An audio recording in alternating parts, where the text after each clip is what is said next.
Topless. Topless. Topless. Lumière sur Les initiatives qui ont du sens. Le 6 juin 2025, quelque chose de fort s'est joué sur scène, à Anglet. L'association Femmes 3000, Pays Basque et Landes, portée par la présidente Komiba Djossovi, a concrétisé un projet fort et inspirant. Raconte-nous les femmes. Un talk-show engagé, vibrant, profondément humain, porté par un défi personnel.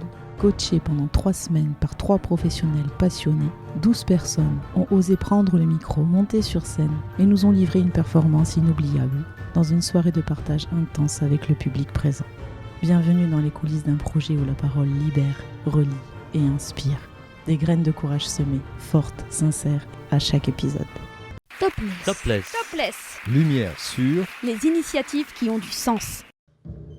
Cet épisode est consacré à Marido Ferré, 3e coach de la saga des Talkers. Marido a un CV bien fourni et encore plein de projets dans les tiroirs. Actrice de cinéma, de télévision, sur des séries, des téléfilms, comédienne de théâtre, voix off, elle a fait du doublage. Elle a également été présentatrice, animatrice. C'est une autrice également qui écrit beaucoup depuis très longtemps. Elle va nous raconter tout ça. Et elle est aujourd'hui coach. Elle accompagne ceux qui en ont besoin à venir incarner les propos qu'ils veulent rayonner. Alors Marido, bonjour. On est au Café Lire, on se fait servir le petit café. Merci beaucoup. Bonjour Gwenaëlle, merci de m'accueillir au Café Lire. Alors Marido, si tu devais te décrire, comment est-ce que tu te décrirais ? Ah, question difficile. Je me décrirais comme quelqu'un d'enthousiaste, d'optimiste et qui a envie de plein de choses tout le temps. Le hasard fait que j'ai eu envie de te rencontrer ici au Café Lire, qui se trouve être une librairie, alors de seconde main, mais une librairie. Il se trouve que dans ton parcours, tu es, parmi tes multiples talents, voix off, comédienne de théâtre, mais aussi de cinéma et auteur. Est-ce que tu peux nous parler un petit peu de ton parcours ? Alors le parcours d'auteur, c'est rigolo parce que en fait j'ai toujours écrit. C'est-à-dire que j'ai commencé à écrire, j'avais 13-14 ans j'imagine. Et je me suis dit tiens, j'ai très envie d'écrire une histoire d'amour. À ce moment-là j'étais très amoureuse d'un garçon et j'avais besoin j'imagine d'écrire cette histoire-là. Et donc je me suis dit, je trouve que le volume de 150 pages A4 serait quand même bien. Et donc je me suis fixé le challenge d'écrire un roman sur 150 pages A4 et j'ai fini ma dernière page, très fière d'avoir relevé ce challenge. J'ai gardé ça très très longtemps, je pense que je l'ai toujours, l'encre est un petit peu effacée maintenant et c'est mièvre à souhait évidemment. Il n'y a pas tellement d'intérêt littéraire dedans, mais en tout cas ce sont les prémices de mon écriture. Et ensuite il s'est passé très longtemps, moi je voulais être comédienne donc je pense que j'ai poursuivi ça sans forcément penser à l'écriture, mais j'ai écrit un recueil de nouvelles qui était destiné au magazine féminin pour faire la dernière page des magazines. Et donc pareil, challenge d'écrire 12 nouvelles avec un fil conducteur. Voilà, c'était plutôt humoristique. C'était sur le titre, c'était Marie dans tous ses états, et c'était l'histoire d'une fille qui est pas très heureuse en amour et voilà, qui tombe à chaque fois sur des histoires improbables jusqu'à ce qu'elle rencontre évidemment celui qui va faire battre son cœur. Ça n'a pas du tout fonctionné, les journaux, magazines féminins n'ont pas retenu mon idée vraisemblablement. Après voilà, j'ai dû viser 2 journaux qui ne m'ont pas répondu, donc je me suis dit que c'était certainement pas valable, mais en tout cas ça m'a donné cette envie de continuer d'écrire. Et ensuite, il s'est passé un certain nombre d'années. Ensuite, je me suis mis à l'écriture d'un roman qui là traitait encore d'une histoire d'amour, mais de 2 femmes. Parce que j'avais une amie qui lisait beaucoup cette littérature-là et qui me disait « mais c'est nul ce que je lis, c'est mièvre, ça me convient pas ». Et je lui dis « ah bon, mais qu'est-ce qui te convient pas ?» Donc j'ai fait comme ça l'état des lieux de ce qu'elle aimait, ce qu'elle n'aimait pas dans cette littérature-là. Et je lui ai dit, toujours sous forme de challenge, comme quoi il faut que je sois challengée pour faire les choses vraisemblablement. Je lui ai dit écoute, moi je vais t'écrire une histoire, je vais t'écrire un roman qui soit en tout point fidèle à ce que tu aimerais trouver dans ce genre de lecture. Ce que j'ai fait, voilà. Et donc là, en revanche, j'ai écrit un roman de 350 pages qui a été publié, qui a été apprécié, donc ça c'était super. Et je me suis dit, waouh, super, donc j'ai un lectorat, c'est chouette. Je vais donc écrire le deuxième et j'ai commencé à écrire le deuxième. Et puis je me suis rendu compte que je m'ennuyais un peu, que c'était pas forcément ça que j'avais envie d'écrire. Alors c'est un roman qui a 50 pages pour le moment. Et qui est en suspens, et voilà, que je publierai peut-être un jour, peut-être pas. Et puis entre-temps, j'ai écrit un récit là qui est très personnel pour le coup et assez douloureux, ce qui fait que pareil, là, pour d'autres raisons, j'ai un peu suspendu ça. Et j'y reviendrai peut-être, mais en tout cas, voilà, ça c'est vraiment quelque chose que j'ai très envie d'écrire, partager parce que je trouve ça utile. Mais voilà, ça viendra peut-être. Puis ensuite, j'ai eu très envie d'adapter mon premier roman en scénario, ce que je suis en train de faire, de loin en loin, parce que j'ai tellement d'autres choses en ce moment que voilà, mais c'est dans un coin de ma tête. Et là, j'ai écrit un court-métrage qui est plutôt lié à mon récit. Donc voilà, si j'arrive pas à écrire mon récit, si j'arrive pas à le terminer, eh bien, j'arriverai peut-être à le tourner en court-métrage. On verra bien. Voilà, par rapport à l'écriture, je vois bien que le scénario serait pour moi un médium vraiment idéal. Et puis une fois que tu écris un scénario, en tout cas pour ma part, tu as très envie de le réaliser. Tu n'as pas du tout envie de confier ton bébé à quelqu'un qui va avoir une autre vision, qui va se l'approprier, qui va certainement créer des plans auxquels tu n'aurais même pas pensé et dont tu n'aurais même pas envie pour ton histoire. Voilà. Après, réalisatrice, ça s'improvise pas non plus. Tu vois, si je devais faire un vœu, ce serait de pouvoir rassembler autour de moi une équipe technique où chacun connaîtrait très très bien son rôle, où je serais conseillée et au cadre et à la lumière. Enfin, le cadre, non, parce que le cadre, je pense que j'y tiens aussi dans ma création, mais au moins à la lumière. J'imagine, le son, et pouvoir rassembler toute une équipe qui donnerait vie à cette histoire. Ça, je pense que ce serait l'aboutissement pour moi. Et du coup, dans mon parcours de comédienne, je me suis rendu compte à quel point, en tout cas là où j'en étais dans ma vie, à quel point ça me ferait tellement plus envie d'être derrière les caméras que devant. Devant, ça peut encore le faire, hein, mais là, en ce moment, la grande envie, ce serait plutôt celle-là. Tu as commencé avec la scène. Tu nous parles un petit peu de ce premier chapitre de vie pro? Alors, la première fois que j'étais sur scène, j'avais une dizaine d'années. J'ai fait de la scène pendant 3 ans, je dirais. Et voilà, je savais que c'était ma place et que ce serait ma place et que c'était pas envisageable autrement. Et donc, j'ai pris mon courage à 2 mains au moment du bac. Quand j'ai dit à mes parents, j'habitais en Afrique à l'époque, et j'ai dit à mes parents, je vais partir à Paris et je vais m'inscrire au cours Florent. Et forcément, j'attendais une réaction. Dans ces cas-là, on se dit, oh là là là là là, mais on va jamais me laisser faire ça. Et si, mon père m'a dit, mais passe ton bac et tu feras ce que tu veux après. Alors j'ai passé mon bac et j'ai fait ce que j'ai voulu. Et vraiment, je les remercie pour ça, parce que j'aurais rien pu faire d'autre et j'aurais été malheureuse partout ailleurs. Donc je suis montée à Paris, vraiment comme dans les films, avec ma petite valise toute seule. Je suis arrivée à la gare, j'ai mis ma valise à la consigne et puis je suis partie prendre mon premier cours au cours Florent. Je savais pas où dormir le soir, j'ai arpenté Paris pour trouver où me loger, et puis l'aventure a commencé comme ça. En sortant de l'école, j'ai eu un agent, donc j'ai commencé par la télé, en fait, à l'époque, dans les sitcoms, et ensuite j'ai fait du café-théâtre qui m'a plu infiniment. Être seule sur scène et devoir faire rire, c'était incroyable comme sensation, vertigineux, et si vertigineux qu'à un moment donné on m'a appelé sur un projet, on était plusieurs sur scène, c'était pas du café-théâtre, c'était du théâtre, et j'ai trouvé ça formidable d'être avec des copains et des copines, et je me suis dit ok, le café-théâtre c'est génial, mais c'est trop de stress pour moi, quoi. C'était trop cher, le prix était trop cher à payer, et donc là j'ai commencé la scène. J'ai eu la chance d'intégrer une compagnie, j'ai eu la chance d'incarner des rôles extraordinaires, dont un qui me reste très cher à mon cœur et qui n'a jamais été supplanté depuis, qui était une pièce québécoise qui s'appelle Les Muses Orphelines. Donc on a fait Avignon, on est parti en tournée.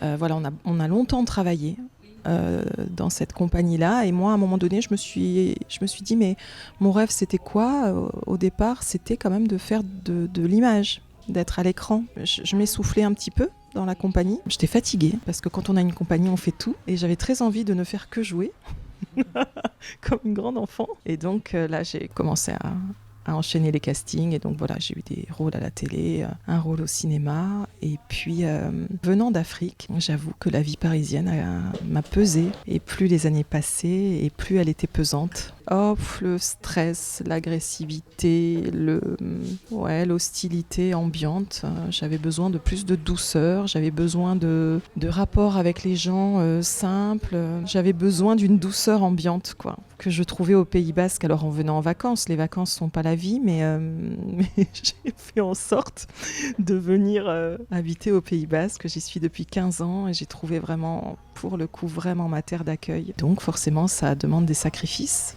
Parce que plus ça a été, moins j'ai travaillé à Paris, plus forcément le réseau s'étiole, on pense moins à nous. Puis nous, de notre côté, on a moins envie de faire des allers-retours pour un casting dont on n'est pas sûr qu'on aura le rôle. Et donc du coup, c'est là, je crois, que j'ai écrit mon roman. Tout d'un coup, je me suis dit, waouh, c'est génial, parce que je peux vivre toutes ces émotions, je peux créer, je peux interpréter tous mes personnages, puisque quand on les écrit, en tout cas moi, je les interprète. Tout ça, à l'ombre des regards et sur mon canapé, mais c'est génial. Je ne veux faire plus que ça. Et donc ça m'a plu beaucoup. Et ensuite, j'ai monté donc des stages de jeu d'acteur devant la caméra et là, j'ai adoré la transmission, mais adoré ça, adoré accompagner des acteurs. Et c'est là, je sens qu'il y a eu certainement un point de bascule pour moi de me dire, waouh, mais c'est vachement bien aussi d'être derrière la caméra. C'est vachement bien aussi de décider de tout et de demander juste aux autres de faire. Mais j'ai adoré ça aussi, j'avoue. Ne plus être dans l'attente du désir de l'autre, parce que c'est vraiment ça quand on est comédienne. C'est-à-dire qu'on attend, on passe notre vie à attendre qu'on nous aime, qu'on nous choisisse, qu'on nous félicite, qu'on nous mette en lumière. Et ça, au bout d'un moment, c'est très fatigant parce qu'on est certes actrice, mais pas tellement actrice de sa vie. Et moi, je pense que j'en avais assez de ça. Donc j'ai préféré effectivement prendre mes décisions, pouvoir initier des projets. Et ça représente une charge de travail folle aussi, hein, et d'acharnement. Mais voilà, ça me convient bien comme ça. Je dis pas du tout que je serai plus comédienne, mais sans doute, idéalement, ce serait de créer mes rôles, moi, de m'écrire mes rôles, moi, de me faire tourner, moi. Comme ça, je saurais exactement ce que j'ai envie de faire, ce que j'ai envie de défendre. Et j'avoue que les derniers temps, j'ai refusé des choses parce que je trouvais pas ça forcément intéressant et que j'ai jamais été ni dans cette course effrénée à la célébrité, ni dans cette course effrénée à la richesse, mais j'étais dans une course effrénée d'être bien avec moi-même et de faire exactement ce qui me correspondait au moment où je le faisais. Et donc forcément, là aussi, on fait des choix forts qui ne nous amènent pas forcément dans un confort matériel, mais en tout cas dans un confort de vie et moral, quoi. À plusieurs reprises, quand tu as décrit ton parcours, tu as utilisé le terme challenge, avec les yeux qui pétillent. Est-ce que tu te considères comme une femme qui aime les challenges ? Mais non, c'est drôle, tu vois, je vois bien qu'avec le temps, avec l'âge, j'apprends des choses sur moi, dont celle-là. Je n'ai pas l'impression d'être une femme qui aime le challenge ou qui aime relever les défis, pas du tout. C'est bien malgré moi, mais je vois bien qu'en effet, si on me challenge, je réponds présente, mais tellement. Mais j'apprends ça sur moi. Donc c'est pas quelque chose que je porte en moi ou en tout cas que je sais de moi. Je le constate effectivement à chaque fois. Et du coup, Kumiba Josuvi décide de te présenter un challenge, d'être coach du coup sur le talk show Raconte-moi les femmes. Comment ça s'est passé cette proposition ? C'était à quelle occasion et comment tu l'as reçue ? J'assiste à la passation, à son intronisation comme présidente à Femmes 3000. Donc je suis présente à cette soirée. Et étant coach d'acteur, donc étant forcément très sensible à la parole en public et à l'expression scénique, je trouve qu'éventuellement je peux peut-être lui proposer mes services et aller la voir en lui disant moi je vais adhérer à l'assaut et puis en plus de ça je peux te proposer de t'accompagner. Et elle me dit mais super, moi je veux être conférencière, j'ai besoin de quelqu'un comme toi, génial. Et on commence ce travail-là ensemble. Puis très vite après elle me dit écoute, j'ai un projet. Elle me présente le projet, donc Raconte-nous les femmes, auquel j'adhère immédiatement. Et oui, je trouvais ça super chouette. Et par rapport au thème, et par rapport au fait de coacher, pour le coup, là, des personnes qui ne sont pas conférencières, pas nécessairement en tout cas, ou qui n'ont pas l'habitude de la scène. Et tu vois, dans mes conférencières, disons qu'il y en a 1,5 qui était prête à cet exercice. Je dis 1,5 parce que une pour sûr et l'autre en devenir en tout cas. Et les deux autres absolument pas familières à cet exercice-là. Donc ça, c'était un vrai challenge pour le coup, de coacher des personnes en prise de parole en public qui n'ont absolument aucune expérience. Oui, ça, c'était un vrai challenge. Et c'était super de travailler avec elles. Et c'était super de voir la marge de progression. Et voilà, je suis hyper fière d'elles et hyper fière du travail qu'elles ont fait. Est-ce que tu peux nous parler des personnes que tu as coachées ? Alors, on a reçu des vidéos avec des présentations de chacune qui nous disait de quoi elle voulait parler. Donc, dans un premier temps, moi, c'est vrai que je me suis attachée au thème. J'avais très envie du fond avant même de la forme. Donc, ça a été mon premier critère de sélection, de quoi elles avaient envie de parler, pourquoi elles avaient envie de parler de ça. Et ensuite, en effet, le critère secondaire a été, bien sûr, est-ce que déjà, elles, à travers une vidéo qui était tout à fait informelle, est-ce qu'elles allaient me parvenir à moi ? Et ça a été le cas. Et je les ai choisies pour ça, parce que je savais que moi, je savais déjà ce que j'allais pouvoir en faire. La sélection s'est faite donc beaucoup sur le fond, et puis ensuite sur la forme. Sur le fond, on a eu plein d'histoires bouleversantes, on a eu plein de propositions d'histoires qui évidemment nous ont touchés. Nous, ce qu'on voulait surtout, c'est inspirer. On avait très envie que les personnes dans la salle puissent être inspirées. On avait très envie qu'ils puissent repartir en disant « Waouh, elle a été capable de faire ça, il a été capable de faire ça, mais moi aussi, finalement, je vais être capable de le faire. » Et c'était ça dont on avait envie. On n'avait pas envie forcément de parcours si compliqués qu'on puisse finalement être en empathie avec l'autre, et c'était tout. Oh la pauvre, oh le pauvre, oh là là, oui d'accord, bon super, mais ça n'emmène pas quelque part. Et ça, c'était hyper important pour nous. Donc il y a eu des histoires bouleversantes et des personnes à qui il a fallu que je dise non au téléphone en disant bravo pour votre combat, bravo pour votre parcours, mais simplement voilà, moi là je vais devoir faire une sélection par rapport à quelque chose qui va inspirer l'autre. Voilà, ça a été vraiment très très important pour nous. Et par rapport à la forme, c'est tellement mystérieux. Ça passe vraiment par le charisme, et le charisme c'est très personnel. Quelqu'un va te toucher par une inflexion de voix, parce qu'il a employé tel ou tel mot, par rapport à sa posture, par rapport à sa présence à l'autre.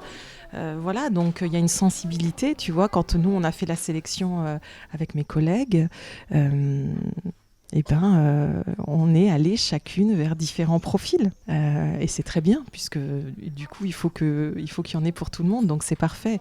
Et moi je savais déjà avec mes conférencières que j'allais les aimer follement, que j'allais les porter, que j'allais les emmener aussi loin qu'elles pouvaient aller. Et c'est exactement ce qui s'est passé, avec des histoires j'allais dire ou très personnelles, non, avec des histoires complètement personnelles, parce que tu vois, Lucia, quand elle nous parle de sa grand-mère, on sent bien que c'est un héritage très fort et qu'il la porte aujourd'hui. Et c'est pas simplement d'une autre femme dont elle parle, c'est vraiment une partie d'elle qu'elle porte en elle. Mais ça, c'était très touchant.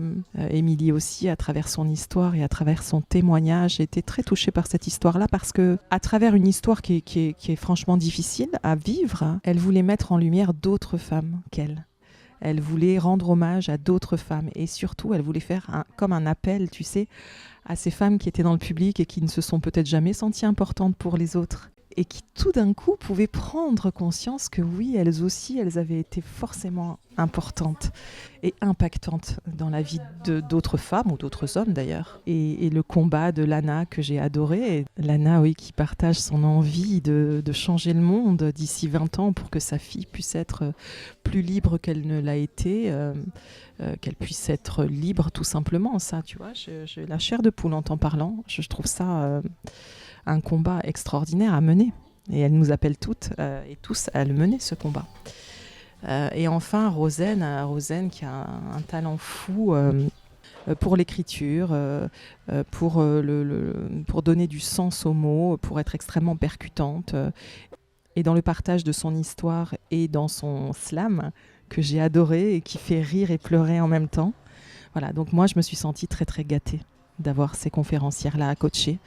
Et je trouve que ça a été une franche réussite, et forcément, ça donne très très envie de relever un autre challenge pour l'an prochain. Comment tu en es venue à faire du coaching ? Comme je te disais juste avant, il a fallu à un moment donné que je me diversifie, puisque mon métier de comédienne s'est un petit peu raréfié. Et donc j'avais commencé le coaching d'acteur. Et je me suis dit, ce serait quoi de coacher quelqu'un qui ne serait pas acteur ? Et en réfléchissant à la question, je me suis dit, mais je crois que tout le monde peut être coaché. Et dans l'idée, je voulais, proposer mes services à des personnes qui aimeraient prendre la parole en public et qui ne sauraient pas le faire. Donc c'était ça un petit peu mon but. Et donc je me suis renseignée par rapport à des écoles de coaching. Et j'ai pu en intégrer une. Sauf que ça n'a strictement rien à voir. Et bien involontairement, je viens de découvrir un métier qui me passionne, que j'ai commencé déjà à exercer, qui est le coaching. Donc là, je suis coach professionnel certifié, en cours de certification, mais voilà, j'exerce déjà.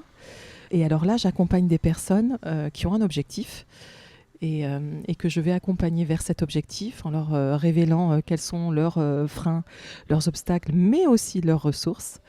Et puis voilà, on élabore des solutions ensemble et puis après on passe à l'action.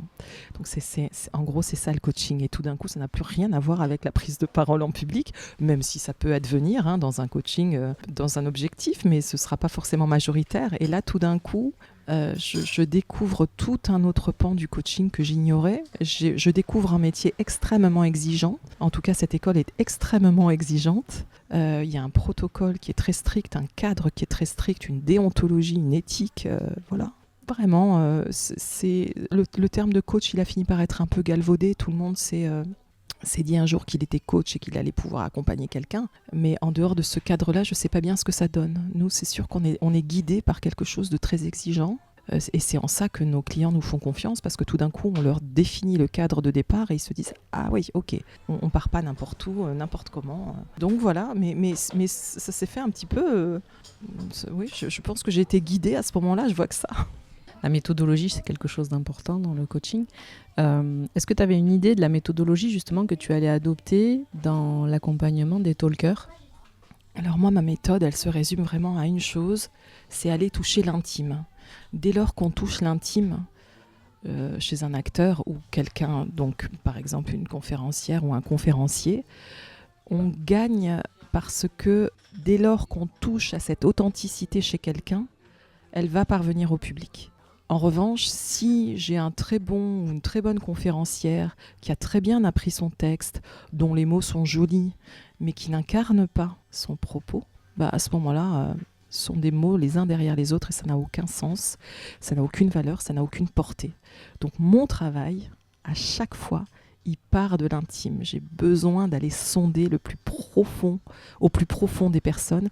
Et à partir du moment où ces personnes-là ont levé ces barrières, et ça peut faire, ça peut être un long travail. Alors parfois, j'ai des barrières qui se lèvent dès la première séance, parfois pas. Et alors moi, je sais exactement ce que je veux aller chercher et il faut effectivement que je mette à ce moment-là ces personnes-là suffisamment en confiance pour pouvoir lâcher ça et pour pouvoir m'offrir, et c'est un cadeau à chaque fois, et je leur dis et je les remercie de me faire ce cadeau-là, mais j'ai besoin de ça pour qu'il y ait une communication, pour qu'on parle le même langage et pour que ces personnes-là sachent exactement ce que j'attends d'elles. Et c'est ce qui est arrivé et ça a été plein d'émotions et j'ai pleuré beaucoup pendant ces préparations-là parce qu'elles m'ont touchée toutes, chacune à leur tour, pour différentes raisons. Et voilà, on a beaucoup pleuré, on a beaucoup ri aussi, mais ça a été vraiment, vraiment plein d'émotions. Un point commun entre tous ? Vraiment l'envie de partager, vraiment. L'envie d'être présent aux autres, l'envie de rassembler, l'envie de les embarquer et je pense l'envie aussi de leur transmettre qu'on n'est qu'un et que c'est chouette quand on n'est qu'un. Forcément, pendant le talk, tu étais au premier rang. Comment tu as vécu ce moment un peu hors du temps ? J'ai vécu ça comme une maman qui vient regarder ses enfants et qui a peur qu'ils se trompent et qui a peur qu'ils ne sachent plus leur texte et qui a peur que le public ne réagisse pas et qui a peur et en même temps qui est tellement émue et tellement reconnaissante par rapport à tout ce qu'elles ont donné ce soir-là. Et je ne parle pas que de mes conférencières, mais j'ai été épatée par l'énergie commune, par le miracle qui s'est passé ce soir-là, vraiment. Et j'ai pleuré, je pense, à chacune de leurs interventions. J'étais très très émue, j'ai trouvé ça très riche, infiniment touchant et très généreux. C'est un acte très généreux de monter sur scène pour vouloir partager quelque chose d'intime avec les autres. Je trouve ça très généreux. Je pense ne pas être capable de faire cet exercice-là. Ah, je rebondis là. On reparle de ta carrière. Alors c'est quoi la différence ? C'est le fait de jouer son propre rôle sur scène qui est pas facile ? Bien sûr, c'est tellement confortable d'être comédien parce qu'évidemment qu'il y a beaucoup d'intime, il y a beaucoup de nous qu'on livre à travers nos rôles. évidemment, mais personne ne saura jamais ce qu'on livre nous.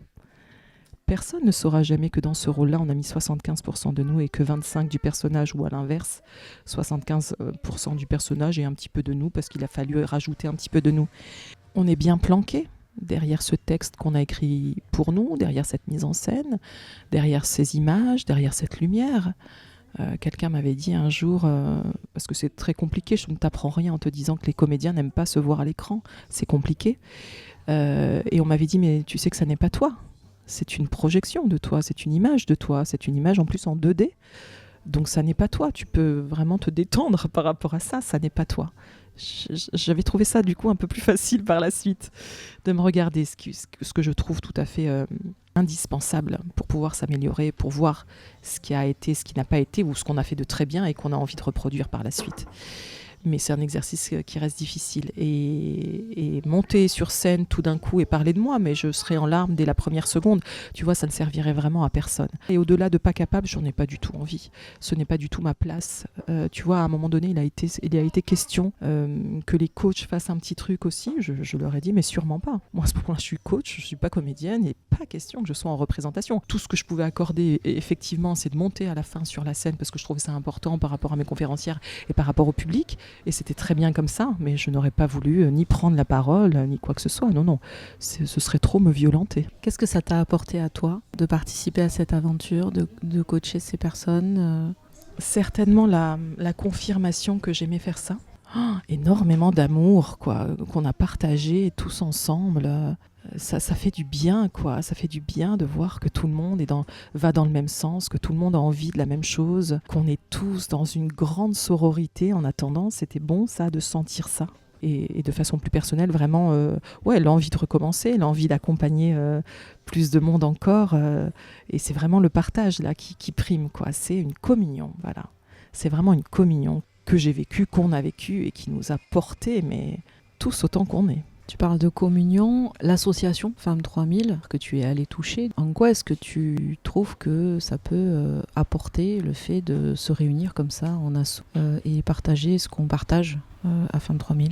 Alors là, c'est vraiment, pour le coup, ça concerne vraiment les femmes. Je sais que Koumi aime à répéter que c'est une association qui est ouverte aux femmes et aux hommes, et c'est très bien, et je ne vois aucun inconvénient à ce que les hommes nous rejoignent, bien au contraire, pour qu'ils puissent entendre ce qu'on a à dire. Et participer surtout. Tu vois, dernièrement, j'ai interrogé un jeune garçon qui a 13 ans, et on parlait de féminisme, et je lui dis, c'est quoi pour toi le féminisme ? Et il m'a dit, je sais pas, c'est les femmes là qui veulent plus de droits que nous. Mais je lui dis non, pas du tout. Et les femmes veulent autant de droits que les hommes. En fait, on veut juste être tous pareils. Et je me suis dit, tiens, c'est intéressant ça, de cette vision-là encore du féminisme, qui est qu'on revendique quelque chose, qu'il faudrait qu'on ait plus de droits. Oui, plus de droits pour arriver juste aux autres droits. Voilà, donc ça c'est ce qui me touche moi le plus, c'est l'égalité en fait. Et donc quand je rejoins cet asso, j'ai envie effectivement de cette grande sororité, de cette entraide, de ce même langage commun. Alors moi je suis pas du tout dans la revendication féministe, du tout, c'est pas ce que je porte. Je suis très admirative pour certaines femmes de ce combat qu'elles mènent haut et fort. Moi je n'en suis pas capable. En revanche, ce dont je suis capable, c'est par des petites choses au quotidien, pouvoir effectivement mettre les femmes en avant, les mettre là où elles devraient être, pas plus haut que les autres, mais juste au même niveau que les autres. Je pense que c'est ça que je suis venue chercher. Et puis quand il y a des manifestations où en effet le public est exclusivement féminin, ça fait du bien de parler le même langage, et ça fait du bien de voir qu'on s'aime entre nous, parce qu'on nous a souvent opposés aussi, les femmes. On nous a aussi mises dans des positions où il fallait s'opposer, où il fallait se tirer dans les pattes. Quand on est dans un environnement où il faut prouver, où il faut qu'on soit encore plus forte, où il faut qu'on soit encore plus remarquable que tous les autres pour pouvoir décrocher sa place, on est prête à tout, et aussi à tuer entre guillemets nos sœurs. Et ça c'est quelque chose que j'ai toujours trouvé vraiment dommage, tellement on a besoin d'être toutes ensemble, au contraire, pour s'aimer et pour grandir ensemble et pour réussir ensemble. Alors merci beaucoup pour cet échange. J'ai beaucoup apprécié ce moment passé avec toi. Merci à toi, c'est vrai que je suis ravie moi aussi d'avoir pu échanger avec toi. Merci pour tout ton travail. Topless. Topless. Topless. Lumière sur Les initiatives qui ont du sens.